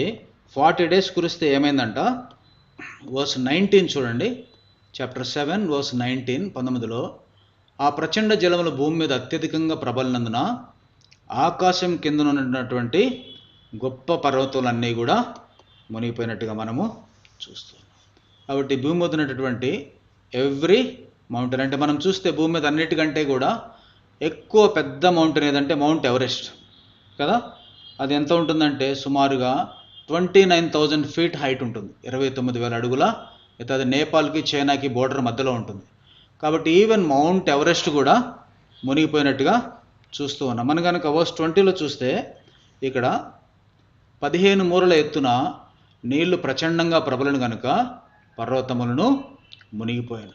అంటే కనీసము ఈవెన్ మౌంట్ ఎవరెస్ట్ కానీ ప్రతి పర్వతం కూడా అట్లీస్ట్ 22.5 ఫీట్ ఆ యొక్క మరి ఆ పీక్ పర్వత శిఖరం కంటే కూడా 22.5 అడుగుల పై వరకు కూడా నీరు వచ్చింది. అంటే మౌంట్ ఎవరెస్ట్ కానీ ఏ పర్వతం కూడా మిగలలేదన్నమాట. భూమి మీద ఉన్నటువంటి ప్రతి ఒక్క మౌంటైన్ కూడా మునిగిపోయినట్టుగా మనము చూస్తూ ఉన్నాం. ఆ తర్వాత మనం చూస్తే చాప్టర్ 8 వర్స్ 1, చాప్టర్ 8 వర్స్ 1, దేవుడు నోవహును ఓడలో ఉన్న సమస్త జంతువులను పశువులను జ్ఞాపకం చేసుకున్నాడు. అంటే దేవుడు మర్చిపోయాడని కాదు, కానీ దేవుడు జ్ఞాపకం చేసుకున్నాడంటే ఏంటి అర్థము, he's about to take the action. దేవుడు ఆయన యాక్షన్ తీసుకోబోతూ ఉన్నాడు అన్నట్టుగా మనము చూస్తూ ఉన్నాం. చూడండి, ఆ ఒక్క ఓడ అంటే దేవుడు దాన్ని జ్ఞాపకం చేసుకొని దాని ఇంకా ఓడను ఒక చోట ఆపబోతూ ఉన్నాడు. అది ఎక్కడ నిలిచింది అంటే వర్స్ 4లో 7వ నెల 17వ దినమున ఓడ అరారాతు కొండల మీద నిలిచాను. ఇక్కడ మనం చూస్తున్నాము, ఇంగ్లీష్లో ఏముంది, then the ark rested in the 7th month 7th day of the month on the mountains of Ararat. సరే, ఇప్పుడు అరారత్ గురించినటువంటి కొన్ని చార్ట్స్, మ్యాప్స్ మనము చూద్దాం. మొదటిగా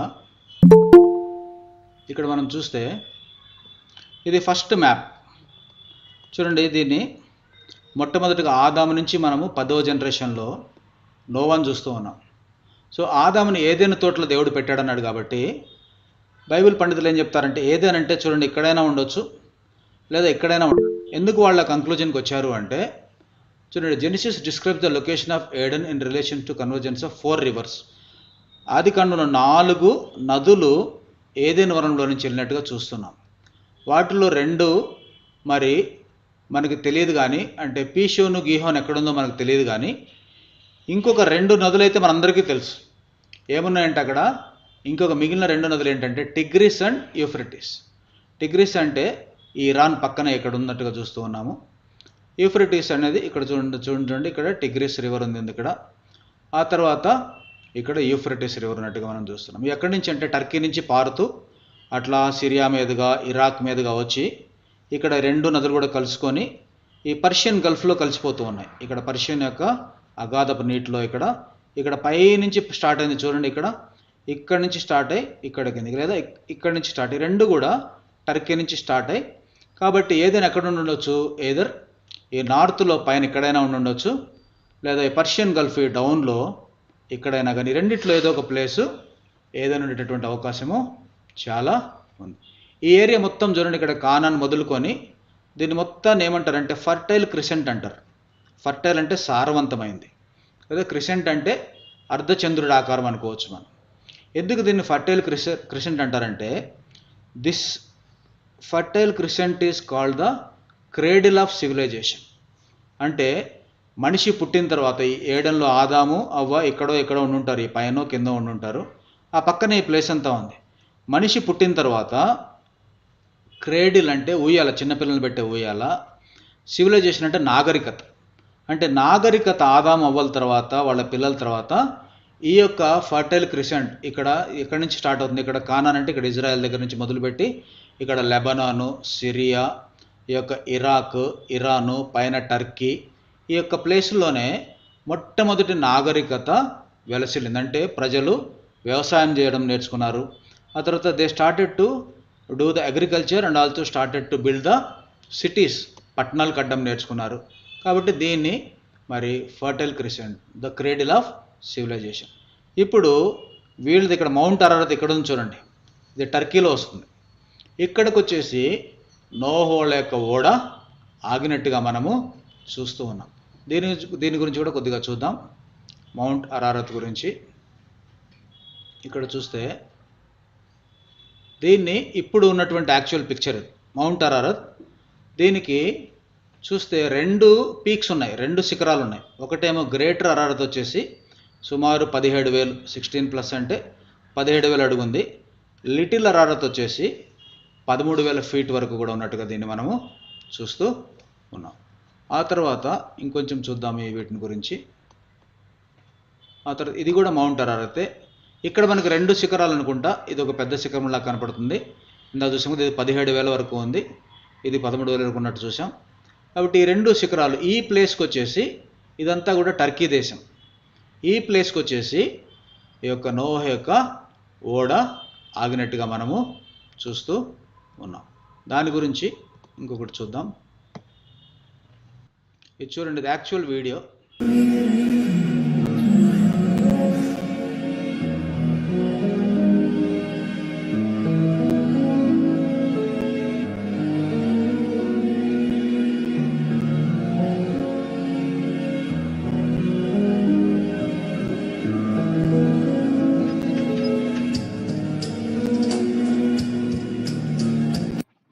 ఆ తర్వాత మనం చూసామంటే ఇక్కడ దేవుని వాక్యం దగ్గరికి వస్తే, వీళ్ళు చాప్టర్ 8లో వర్స్ 4లో అరారత్ కొండల మీదకి వచ్చారు.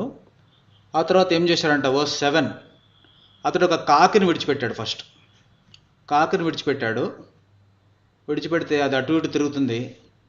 ఆ తర్వాత ఒక నల్ల పావురం కదా, ఒక వర్స్ 8లో ఒక నల్ల పావురాన్ని విడిచిపెట్టాడు. దానికి స్థలం లేకపోతే అది తిరిగి వచ్చిందంట. మరలా మనం చూస్తే వర్స్ 10లో మళ్ళీ 10 డేస్కి ఆ నల్ల పావురాన్ని విడిచిపెడితే నెక్స్ట్ టైం ఏం చేసిందంట, నోట్లో ఒక త్రుంచినటువంటి ఒలివ చెట్టు యొక్క ఆకు. ఇక్కడ రాయబడింది చూడండి ఇంగ్లీష్లో, then the dove came to him in the evening and behold a freshly plucked olive leaf was in her mouth. అప్పుడు నీళ్లు భూమి మీద నుంచి తగ్గిపోయాయని నోవాహుకు తెలిసింది. మళ్ళీ ఇంకొక 7 డేస్ ఆగి మళ్ళీ చూస్తూ ఉన్నాం మనము. మరలా అతను ఇక్కడ వర్స్ 12లో అతను మరలా వదిలిపెడితే ఈసారి మాత్రం ఇంకా అది తిరిగి రాలేదు. అంటే దాన్ని బట్టి ఇంకా నోవాహుకు అర్థమైపోయింది, కాకి అనుకోండి అది ఏమైనా తింటుంది, కానీ డవ్ పావురం వచ్చేసరికి సెలెక్టివ్ ఫుడ్ కూడా తింటుంది. పావురము తిరిగి రిటర్న్ రాలేదు అంటే ఏంటి, లివింగ్ కండిషన్స్ ఆర్ సెట్. మనుషులు బతకడానికి అన్ని కండిషన్స్ కూడా చక్కగా సరిపోయినాయని మనం చూస్తున్నాం. దీని గురించి ఒక చాట్ చూద్దాం. ఇవన్నీ కూడా మీకు తర్వాత ఎంతో ఉపయోగపడతాయి. ఇక్కడ చూస్తే ఇది క్రానాలజీ ఆఫ్ నోవాహ్ ఆర్క్. మొత్తము ఇక్కడ చూడండి, మనకు నోవాహ్ టైంలో ఏ క్యాలెండర్ సిస్టమ్ ఉందో మనకైతే కరెక్ట్గా తెలియదు. ఒకవేళ 30 డేస్ అని లెక్కేసామనుకోండి, మనం 30 డేస్ అని మనకు లెక్కేస్తే టోటల్గా వాళ్ళు ఓడలో ఉన్న టైం ఎంత అంటే 370 డేస్. ఫస్ట్ 150 రోజులు ఏమవుతుందంటే వాటర్ ప్రివైల్డ్, 40 రోజులు వచ్చేసి 40 రోజులు వర్షం రాత్రి మొగళ్ళు పడిన తర్వాత ఆ నీళ్ళు అట్లనే ఉన్నట్టుగా మనము చూస్తూ ఉన్నాం. ఇక్కడ అన్నీ కూడా ఆది కాండంలో రిఫరెన్స్లు కూడా ఇచ్చారు. ఫ్లడ్ బిగిన్ అయింది, 40 రోజులు ఉంది. 8లో ఆర్క్ అరారత్, మరి యొక్క ఓడ అరారత్ మీద ఉంది. ఆ తర్వాత ఎబేట్ అంటే వాటర్ తగ్గిపోవడం ప్రారంభించింది. తగ్గిపోతూ తర్వాత మెల్లగా మౌంటైన్ టాప్ కనపడింది, అంటే పర్వత శిఖరం కనపడింది. అప్పుడు కాకిని పంపించారు, పావురాన్ని పంపిస్తూ వచ్చాడు. తర్వాత 8:3లోకి వచ్చేసరికి నీరు పూర్తిగా తగ్గిపోయింది కానీ ఇంకా నేల చిత్తడిగానే ఉండుండొచ్చు, బురదగా ఉండుండొచ్చు. అందుకే ఎర్త్ డ్రైస్, ఆ బురదగా ఉన్న నేల ఆరిపోవడానికి ఇంకొక 70 డేస్ పట్టింది. ఆ విధంగా మరి ఎర్త్ డ్రై అయిపోయిన తర్వాత నోవాహ్ కుటుంబం 8 మంది కూడా బయటకు వచ్చారు. ఇక్కడ చూడండి, టోటల్ టైమ్ ఇన్ ఆర్క్ ఎంత, 370 డేస్.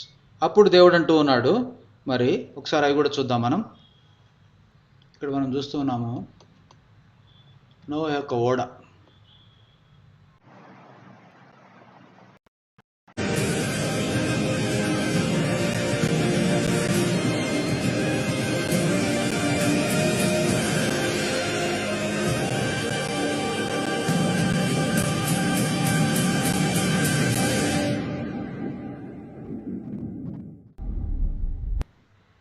ఆ తర్వాత నోవాహు చూస్తే మనము ఈ యొక్క చాప్టర్ 8 వర్స్ 20లో, అప్పుడు నోవాహు యెహోవాకు బలిపీఠము కట్టి పవిత్ర పశువులన్నిటిలోనూ పవిత్ర పక్షులన్నింటిని కొన్ని తీసుకొని ఆ బలిపీఠం మీద దహన బలి అర్పించినట్లుగా మనము చూస్తూ ఉన్నాం.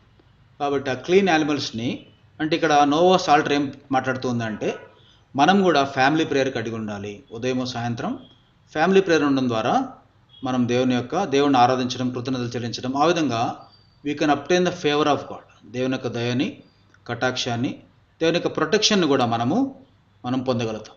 కాబట్టి అప్పుడు దేవుడు వర్స్ 21లో ఉంచండి, 8:21లో, అప్పుడు యెహోవా ఇంపైన సువాసన నాగ్రహ నుంచి. కాబట్టి మన యొక్క ఫ్యామిలీ ప్రేయర్ కూడా దేవునికి ఇంపుగా ఉంటుంది. మరలా భూమిని శపించనని చెప్తూ వచ్చాడు. ఆ తర్వాత మనం చూద్దాము చాప్టర్ 9లో ఇక్కడ ఒక ఇంపార్టెంట్ మాట ఉంది. ఇది ఓల్డ్ టెస్ట్మెంట్లో కూడా ఇంపార్టెంటే, న్యూ టెస్ట్మెంట్లో కూడా మనకి ఇంపార్టెంట్ విషయం. ఇక్కడ దేవుడు ఏమంటున్నాడు చూడండి, చాప్టర్ 9 వర్స్ 4, ఆయనను మాంసమును దాని రక్తంతో మీరు తినకూడదు, రక్తమే దాని ప్రాణం. తెలుగులో, but you shall not eat flesh with its life, that is it's blood. Even new testament acts of the అపోస్తల కార్యంలో కూడా రక్తమును, గొంతు పిసికి చంపిన దాన్ని, జారత్వానికి మీరు దూరంగా ఉండాలని దేవుడు చెప్తున్నాడు. ఇదే అధ్యాయంలో వర్స్ 13లోకి మనం వెళ్తే దేవుడు అంటూ ఉన్నాడు, మేఘంలో నా ధనస్సు ఉంచితిని, అది నాకును భూమికి మధ్య నిబంధనకు గుర్తుగా ఉండదు. ఇంగ్లీష్లో ఏముంది, I set my rainbow in the cloud, it shall be a sign, it shall be for the sign of the covenant between me and the earth. ఇప్పుడు కూడా even to this day we can see rainbow. అది చూసినప్పుడల్లా దేవుడు మరలా మన మీదకి అట్లాంటి మరి శాపాన్ని తీసుకొని రావడం లేదని మనము చూస్తూ ఉన్నాం. ఆ తర్వాత చూస్తే ఇక్కడ ఒక ఇంపార్టెంట్ వర్స్ ఉంది చూడండి. ఈ నోవహు యొక్క కుమారులు, ఈ ముగ్గురు నోవహు కుమారులు, వీరి సంతానము భూమి అందంతటా వ్యాపించింది. అది ఎట్లా వ్యాపించిందో మళ్ళీ చూపిస్తాను. దాని కింద చూడండి, నోవహు ఇంత మంచివాడుగా ఉండి కూడా వర్స్ 20 నుంచి చూస్తే అతడు ఏం చేశాడంట, వర్స్ 20 నుంచి అతడు ద్రాక్షరసం తాగి మత్తుడై ఉన్నాడు, వస్త్రహీనుడిగా ఉన్నాడు. దాన్ని బట్టి వర్స్ 22లో కనానుకు తండ్రి అయినటువంటి హాము శపించబడినట్లుగా మనము చూస్తూ ఉన్నాం. కాబట్టి మనం కూడా మరి నోవహు ఆత్మీయంగా ఉన్నప్పటికీ కూడా బలహీనత కలిగి ఉన్నాడు. మనం కూడా మన జీవితంలో దాన్ని బట్టి వాళ్ళ కుమారుడు శపించబడ్డట్టుగా చూస్తూ ఉన్నాం. మనం కూడా పాపంలో అలాగే కొనసాగామంటే దేవునికి ఆశీర్వాదాలు పోగొట్టుకొని శాపం కిందికి వస్తాం. కాబట్టి జాగ్రత్తగా ఉండాలి. తర్వాత వర్స్ 28 చూడండి, లాస్ట్ వర్స్. ఈ జలప్రవాహం గతించిన తరువాత నోవహు 350 ఏండ్లు బతికను. నోవహు బ్రతికిన దినమున నీవు 950 ఏండ్లు. అప్పుడు అతడు మృతి పొందాడు. ఆ తర్వాత మనకు టైం అయిపోతుంది కాబట్టి త్వరగా. కాబట్టి నోవహు ఈ విధంగా సంపూర్ణంగా మృతి చెందినట్టుగా బతికి జీవించినట్టు చూస్తున్నాం. వర్స్ 10లో మరి నోవహు యొక్క పిల్లలు ప్రపంచమంతా స్ప్రెడ్ అయ్యారు. వర్స్ 10, ఇది నోవహు కుమారులకు షేము, హాము, యాపెతను వారి వంశావళి. మీరు కనుక కింద వర్సెస్లో చూస్తే యాఫెతు కుమారులు ఎవరు, హాము కుమారులు ఎవరు, షేము కుమారులు ఎవరు రాయబడింది. వాళ్ళు ఏ విధంగా స్ప్రెడ్ అయ్యారో చూద్దాం మనం. వాళ్ళు చూస్తే ఇక్కడ మనము ఈరోజు మనం అర్థం చేసుకోవాలి అంటే చూస్తే మొదటి కుమారుడు ఎవరు, షేము. షేము అంటే ఎక్కడొచ్చాడు ఆయన? షేము వచ్చేసి ఇక్కడ ఇజ్రాయెల్ నుంచి మొదలు పెట్టుకునేట్టు మన ఏషియా వైపు, అంటే ఒక విధంగా చూస్తే మనందరం కూడా ఏమని చెప్పొచ్చు, షేము యొక్క సంతానంగా మ్యాచ్ అవుతూ ఉన్నాం. అలాగే తర్వాత హ్యామ్ అంటే ఈ యొక్క ఆఫ్రికా వైపు వెళ్ళారు వీళ్ళు. అందుకే చూడండి, ఆ కలర్ని అక్కడ ఉండే ఎండలను బట్టి వాటిని బట్టి మనకు జెనెటికల్గా వచ్చే చేంజెస్ కానీ మన కలర్ కాంప్లెక్షన్లో మారడం కానీ హ్యామ్ ఆఫ్రికాకి వెళ్ళినట్టుగా మనం చూస్తున్నాం. తర్వాత జాఫెత్ అంటే ఇతను యూరోప్కి వెళ్ళినట్టుగా మనము చూస్తూ ఉన్నాం. ఇంకొక క్లియరిటీ కోసం ఇంకొక పిక్చర్ చూద్దాం. ఆ తర్వాత ఇది కూడా అదే పిక్చర్. అటు ఇక్కడ చూస్తూ ఉన్నాము, షేమ్ అంటే ఈ ఏరియాకి వచ్చాడు. రెండో కుమారుడు హాము, ఆ తర్వాత రెండో కుమారుడు హాము ఇటువైపు వచ్చినట్టుగా చూస్తున్నాము. యాఫెతు ఇటువైపు వచ్చినట్టుగా మనం చూస్తూ ఉన్నాం. ఆ తర్వాత ఇంకా ఎక్కడ మరి మనకి ఈ యొక్క నోవహు గురించి వాక్యంలో రాయబడింది మనం చూడాలి అంటే ఎజెకియేల్, దయచేసి ఆ తర్వాత గ్రంథాల్లో కూడా ఇతని యొక్క నీతిమంతుడు కాబట్టి మరి బైబిల్లో అనేకమైన విషయాలు రాయబడుతూ వచ్చాయి. ఎహెచ్కేల్ గ్రంథం 14:14, ఎజెకియేల్ 14:14 ఇక్కడ దేవుడు ఇక్కడ ఏమంటున్నాడు చూడండి, నోవహును, దానియేలును, యోబును ఈ ముగ్గురు అటు దేశంలో నుండెనను, వారు తమ నీతి చేత తమను మాత్రమే రక్షించుకొందురు, ఇదే ప్రభువు యెహోవా. అంటే ఇక్కడ దేవుడు వారి మీదకి తీర్పు తీసుకుని వస్తాను. ఈ నోవహు, దానియేలు, యోబు లాంటి నీతిమంతులని చెప్తున్నట్టుగా మనము, దేవుడే ఆయనకి సర్టిఫికెట్ ఇస్తున్నట్టుగా మనము చూస్తున్నాం. ఆ తర్వాత న్యూ టెస్ట్మెంట్లో ఎక్కడ రాయబడిందో చూద్దాము. మనం న్యూ టెస్ట్మెంట్లో హెబ్రీ పత్రిక చాప్టర్ 11, హీబ్రూస్ చాప్టర్ 11 వర్స్ 7లో కూడా ఇక్కడ కూడా మనకి నోవహును గురించి రాయబడినట్లుగా మనము చూస్తున్నాం. చూడండి, ఇక్కడ విశ్వాసమును బట్టి నోవహు అది వరకు చూడని సంగతులను గురించి దేవుని చేత హెచ్చరింపబడి భయభక్తులు కలవాడై తన ఇంటి వారి కొరకు రక్షణ ఓడను సిద్ధపరిచెను. అందువలన అతడు లోకం మీద నేరస్థాపన చేసి విశ్వాసం బట్టి కలుగు నీతికి వారసుడు. నోవహు ఆదినాల్లోనే విశ్వాసంతో జీవించి తన కుటుంబాన్ని వాళ్ళ యొక్క రక్షణ కొరకు ఒక ఓడను చేసుకున్నాడు. మనకి ఈ నూతన నిబంధనలు యేసు ప్రభువే ఓడగా ఉన్నాడు. ఆ యొక్క రక్షణ ఓడలో ప్రభు మనల్ని పెట్టాడు. కాబట్టి మనం కూడా చివరి వరకు నోవహు వలె మరి దినాలు గడిచే కొంది బలహీనతలు తగ్గుతూ ఉండాలి. ప్రభులో మనం మరింతగా బలం పొందేవాళ్ళుగా ఉండాలి. ఇంకొక 2 వచనాలు, పేతురు కూడా తన 2 పత్రికల్లో కూడా ఈయన గురించి రాస్తూ వచ్చాడు. ఆ వర్సెస్ చూసుకొని ముగించుకుందాం. 1 పీటర్ చాప్టర్ 3 వర్స్ 20, మొదటి పేతురు ఇక్కడ చూడండి 19:20, దేవుని దీర్ఘశాంతం ఇంకా కనిపెట్టుచున్నప్పుడు పూర్వము నోవహు దినములో ఓడ సిద్ధపరచుండగా అవధేలైన వారి యొద్దకు అనగా చెరలో ఉన్న ఆత్మల యొద్దకు ఆయన ఆత్మరూపుగానే వెళ్ళి వారికి ప్రకటించను. ఓడలో కొందరనగా 8 మంది నీటి ద్వారా రక్షణ పొందారు. ఇప్పుడు కూడా ఆ రోజుల్లో కూడా పరిశుద్ధాత్మ దేవుడు మరి యేసు ప్రభు యొక్క ఆత్మ సువార్త ప్రకటించినట్టుగా చూస్తున్నాము. ఇప్పుడు కూడా ప్రకటించినట్టుగా మనం రక్షణ పొందాం. ఈ వర్స్ 21లో దానికి సాదృశ్యమైన బాప్తిస్మం ఇప్పుడు మేము రక్షించున్నది. అంటే బాప్తిస్మం అవుట్వర్డ్ సైనే, అంటే లోపల జరిగిన రక్షణ కార్యము, బయట కనపడే యొక్క బాప్తిజం మనల్ని రక్షిస్తున్నట్టుగా చూస్తున్నాం. బాప్టిజం వల్ల శరీర మాలిన్యమే తీసివేయబడదు, కానీ యేసుక్రీస్తు పునరుద్ధానం మూలంగా దేవుని విషయమైన నిర్మల మనస్సాక్షి ఇచ్చు ప్రత్యుత్తరం. ఎప్పుడైతే మనం రక్షణ పొంది బాప్టిజం తీసుకుంటామో, బాప్టిజం ద్వారా శరీర మాలిన్యం పోదు, కేవలం యేసుప్రభు రక్తం ద్వారానే పోతుంది. కానీ ఆ రోజుల్లో వాళ్ళ నీళ్ళ మీద తేలడం, ఈరోజు మనం నీళ్ళలో మునగడం, అవన్నీ కూడా సాదృశ్యంగా ఉన్నట్టుగా మనము చూస్తున్నాం. ఆ తర్వాత 2 పీటర్లో చూసుకుందాం ఒకసారి. ఈ 2 పీటర్తో మనం ముగించుకుంటాం. 2 పీటర్ చాప్టర్ 2 వర్స్ 5.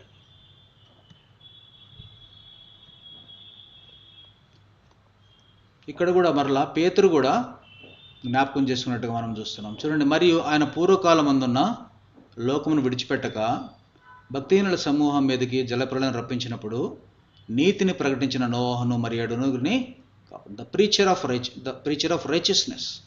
మనం కూడా ఈరోజు రక్షణ పొంది నోవహు వలె నీతిని ప్రకటిస్తూ ఉన్నాం. వచ్చేవాళ్ళు ఓడలోకి వస్తున్నారు, రానోళ్ళు రావడం లేదు. అయినప్పటికీ కూడా ఏ విధంగా నోవహు మరి అనేక మంది ఎగతాళి చేస్తున్నా కానీ ఆ దినాల్లో వర్షమే లేదు సరిగా. అయినప్పటికీ కూడా మరి ఇంకా ఓడగట్టాడు, అంటే ఎడారిలో ఓడగట్టినట్టుగా కట్టాడు. 120 years అనేక మంది భక్తిహీనులు ఎగతాళి చేస్తున్నా కానీ నమ్మకంగా ఉన్నట్టుగా మనం కూడా ఈ లోకంలో ఎవరు నమ్మినా నమ్మకపోయినా ప్రభు వైపు చూస్తూ సువార్తలో ముందుకు పోవాలని మనము చూస్తున్నాం. ఆ తర్వాత 2 పీటర్ చాప్టర్ 3 వర్స్ 6లో ఆ నీళ్ళ వలన అప్పుడున్న లోకము నీటి వరదలో మునిగి. కాబట్టి ఈవెన్ పేతురు కూడా మరలా తన యొక్క 2 పత్రికలు కూడా నోవాహును గురించి మనకి జ్ఞాపకం చేసుకుంటూ ఉన్నట్టుగా మనము చూస్తూ ఉన్నాం. కాబట్టి మనము నోవాహును చూసుకుంటూ మనం కూడా ఎందుకు లోకంలో పరిశుద్ధంగా జీవించాలి, ప్రభు కోసం జీవించాలి అంటే చివరిగా ఈ వర్స్తో ముగించుకుంటాం. 2 పీటర్ చాప్టర్ 3 వర్స్ 13. ఇక్కడ ఏం రాయబడింది? అయినను మనం ఆయన వాగ్దానం బట్టి క్రొత్త ఆకాశం కొరకును క్రొత్త భూమి కొరకును కనిపెట్టుచున్నాము, వాటి యందు నీతి నివసించు. ఇంగ్లీష్లో nevertheless we according to his promise look for new heavens and a new earth in which righteousness. ఒకరోజు రాబోతోంది, యేసు ప్రభు వచ్చినప్పుడు సంఘం ఎత్తబడుతుంది. మనం సదాకాలం ప్రభుతో కూడా క్రొత్త ఆకాశము క్రొత్త భూమిలో ఎక్కడైతే నీతి ఉంటుందో అక్కడ రోగము కష్టము కన్నీరు ఏమీ లేనటువంటి సంతోషకరమైనటువంటి స్థలంలో ప్రభుని ఆరాధిస్తూ, ప్రభు ఇచ్చినటువంటి బహుమానాలు, ప్రభు ఇచ్చిన జీవితాన్ని అనుభవిస్తూ సంతోషంగా మహిమగల దేహంలో ప్రభుతో ఉంటాం. కాబట్టి నోవహు మనకి ఆ విషయంలో మంచి మాదిరిగా ఉన్నాడు. ప్రభు వాక్యాన్ని దీవించండి. రవి అని ఉన్నారా స్క్రీన్ అక్కడ?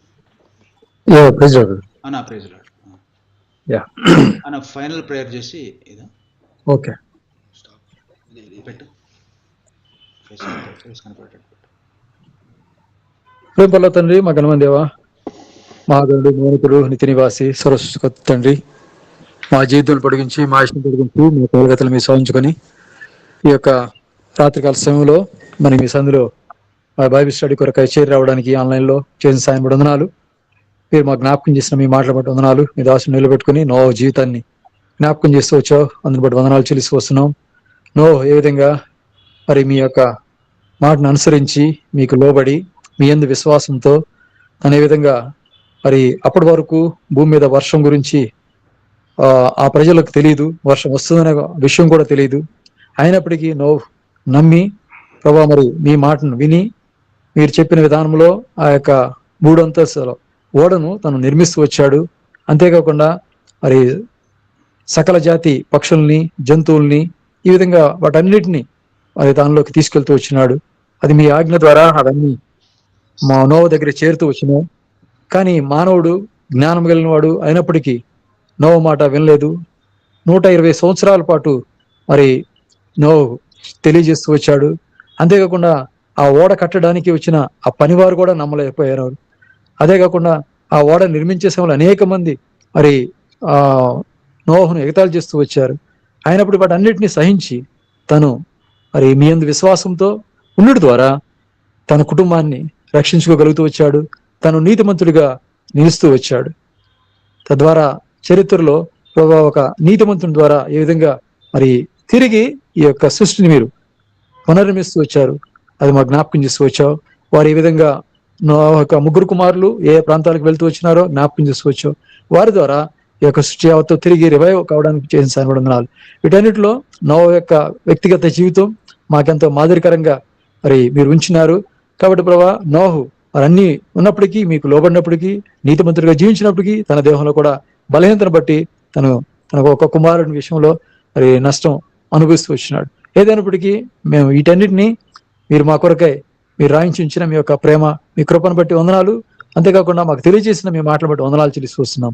ఈ విధంగా మేము వీటిలో ఉన్న ఆత్మీయ సత్యాలను ఎరిగి మా యొక్క వ్యక్తిగత జీవితాన్ని కట్టుకోవడానికి, అంతేకాకుండా కుటుంబ జీవితాన్ని కట్టుకొని మేము మీ మాదిరికరంగా జీవిస్తూ, సంఘంలో అనేక మందికి మాదిరికరంగా జీవిస్తూ ముందు కొనసాగినట్లుగా మీరే మాకు సహాయపడుతున్నామని, అంతేకాకుండా అనేక మందికి నోహు ఏ విధంగా తను మరి ప్రభావ మరి మీ యొక్క మాటలను తెలియజేస్తూ వచ్చాడు, మీరు మా దినాల్లో మీరు మాకు బయలుపరిచిన విధానంలో ఈ యొక్క సువార్తను అనేక మందికి ప్రభువైన యేసుక్రీస్తు వారు ఈ లోకంలోకి ఎందుకు వచ్చినాడు, మరణించి భూస్థాపన చేసి పునరుద్ధరణాడు, తిరిగి లేచినాడు, ఇవన్నీ విషయాల్లో మరి ఆ యొక్క సువార్తను, క్రీస్తు సువార్తను అనేక మందికి తెలియజేయడం ద్వారా మరి ప్రభావ మీరు మాకు ఇచ్చిన ఆ బాధ్యతను నెరవేర్చడానికి మీరే మాకు సహాయపడతారమని, అనేక మందిని మీ సిలువ చెంతకు నడిపించడానికి సహాయపడతారమని, వితబడిన వాక్యాన్ని మా జీవితాల్లో మరి కార్యకారి చేస్తురావస్తుగా ప్రార్థిస్తూ ఈ విధంగా వీటన్నిటిలో మేము ముందు కొనసాగడానికి మీరే మాకు సహాయపడతారమని, మా ప్రియ సోదరుడు సతీష్ని మీరు బలపరిచి మీ చిత్తానుసారంగా మీరు వాడుకుంటారండి. అక్కడ స్థానిక సంఘ అక్కలు కూడా తీర్చురండి. సంఘంలో ఉన్న విశ్వాస కుటుంబాలందరినీ పేరు పేరున మీరు జ్ఞాపకం చేసుకోండి. వారిని కూడా ఆత్మీయంగా స్థిరపరిచి బలపరుస్తురావస్తుగా ప్రార్థిస్తున్నాం. సతీష్, సుమ అదే సమయంలో తనకు సహకరిస్తున్నటువంటి స్టీఫెన్, లూసియా వారి కుటుంబాన్ని, మరి ఇంకా మిగిలిన సోదరులు, యవన బిడ్డలు ఎంతో మంది తనకు సహకరిస్తూ ముందుకు పరిచయలో సహాయపడుతూ వస్తున్నారు. దాన్ని కూడా దీవించండి, ఆశీర్వదిస్తురండి. ఈ సమయంలో మా ప్రియ సోదరుడు శ్రీనివాస్ రెడ్డి సోదరి ప్రభావ మరి నీలిమ కొరకు, బిడ్డల కొరకు ప్లాన్ చేస్తూ వస్తున్నాం. చాందిని కొరకు, బావి కొరకు వారి స్టడీస్ లో మీరు సహాయపడుతూ వచ్చిన అందులో బిడ్డలు సోదరుని జాబ్ లో మీరు సహాయపడుతుంది, అక్కడ పరిచయలో కూడా మీరు సహాయపడుతురండి.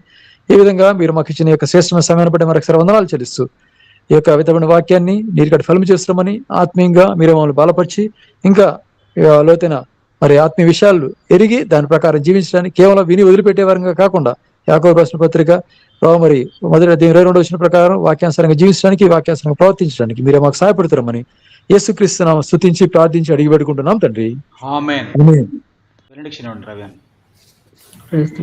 తండ్రి అయిన దేవుని ప్రేమ, ప్రభువైన యేసుక్రీస్తు వారి కృప, పరిశుద్ధాత్మ యొక్క సహవాసం చేరువచ్చిన మనకును సార్వత్రిక సంఘంలో పరిశుద్ధులకును తోడై ఉండును గాక. ఆమేన్. Praise Lord brother. చాలా ప్రైజ్ లార్డ్. శ్రీనివాస్ బ్రదర్ని రవి అని. Srinivas Reddy brother, praise Lord. బాగున్నారా? బాగున్నాం, మీరు ఎలా ఉన్నారు? అందరికి praise the Lord. Praise the Lord, brother. Praise Lord, praise Lord. Praise Lord brother. So brother ఇంకా ఎగ్జిట్ అవుదామా? Yeah Srinivas garu, thank you Ravi అని. Thank you, brother. Thank you. Praise Lord. Thank you so much.